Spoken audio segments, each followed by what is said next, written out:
Assalamualaikum warahmatullahi wabarakatuh.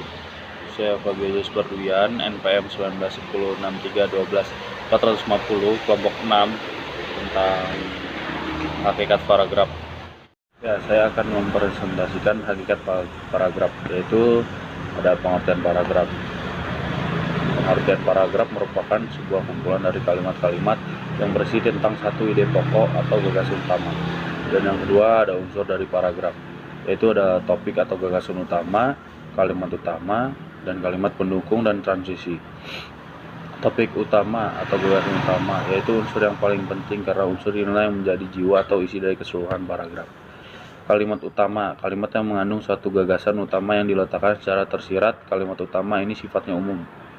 Dan kalimat pendukung, yaitu suatu kalimat yang mengandung gagasan penjelas dan mempunyai dua fungsi untuk menguatkan dan mendukung gagasan utama.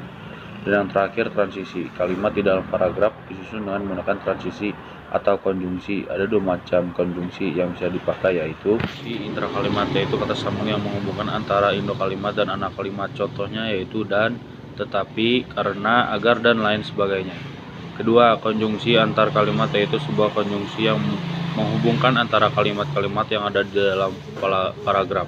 Contohnya itu lagi pula, oleh karena itu, terlebih lagi, namun, di samping itu, dan lain-lain.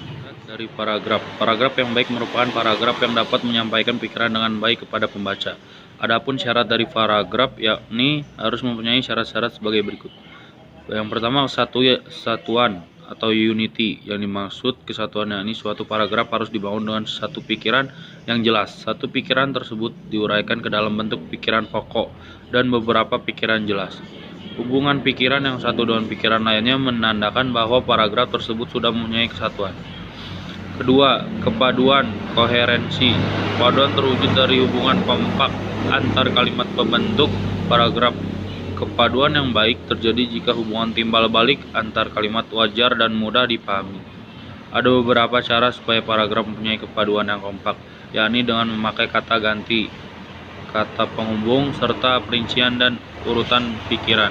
Yaitu penyusun kalimat topik, penonjolan kalimat topik dalam paragraf, pengembangan detail-detail penjelas yang tepat, dan penggunaan kata-kata transisi, frase, dan alat-alat lain di dalam paragraf.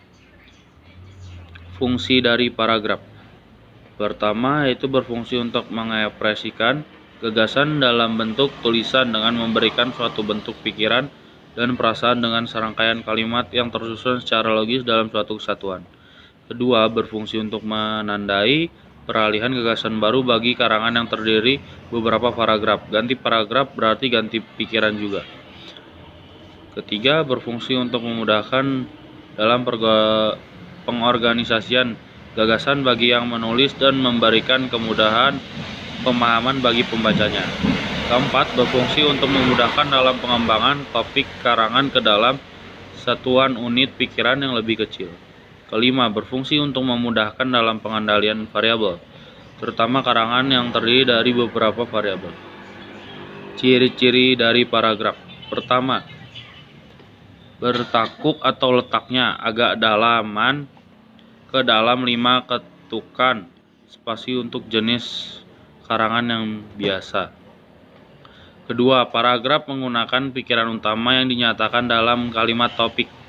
Ketiga, kalimat topik dan selebihnya adalah kalimat pengembang sebagai fungsi penjelas, menguraikan ataupun menerangkan pikiran utama yang terdapat dalam kalimat topik.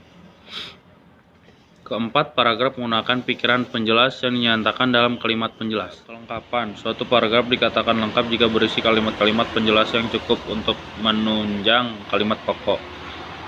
Keempat, panjang paragraf. Panjang paragraf dalam sebagai tulisan tidak sama bergantung pada beberapa jauh atau dalamnya suatu bahasa dan tingkat pembaca yang menjadi sasaran memperhitungkan 4 hal. Terakhir, struktur dari paragraf. Dalam pengertian paragraf, kita mengetahui bahwa sebuah paragraf tentunya terdiri dari beberapa kalimat. Kalimat tersebut yaitu kalimat utama dan kalimat penjelas. Kalimat utama adalah kalimat yang memuat ide pokok atau gagasan utama. Sedangkan kalimat penjelas adalah kalimat yang memuat penjelasan kalimat utama. Kalimat utama terdiri atas satu kalimat saja. Biasanya kalimat utama memiliki ciri-ciri paragraf sebagai berikut. Yang pertama, mengandung permasalahan yang dapat diuraikan lebih lanjut. Kedua, berupa kalimat sempurna yang bisa berdiri sendiri. Ketiga, memiliki arti yang jelas tanpa harus dihubungkan dengan kalimat lain. Dapat terbentuk tanpa perlu kata sambung. Kalimat penjelas terdiri atas beberapa kalimat. Ciri-ciri sebagai berikut. Pertama, tidak dapat berdiri sendiri. Kedua, kalimat tersebut harus dijelaskan oleh kalimat lain untuk mengetahui maknanya. Ketiga, biasanya memerlukan kata sambung. Keempat, isinya berupa perincian, keterangan, contoh, dan data lain yang mendukung kalimat utama. Struktur suatu paragraf biasanya berkaitan dengan pengurutan letak kalimat utama dan kalimat-kalimat penjelas atas dasar kategori kalimat dalam paragraf tersebut. Kategori struktur. Struktur paragraf dapat dikategorikan menjadi 3, yaitu paragraf deduktif, paragraf induktif, paragraf campuran, dan terakhir paragraf tanpa kalimat.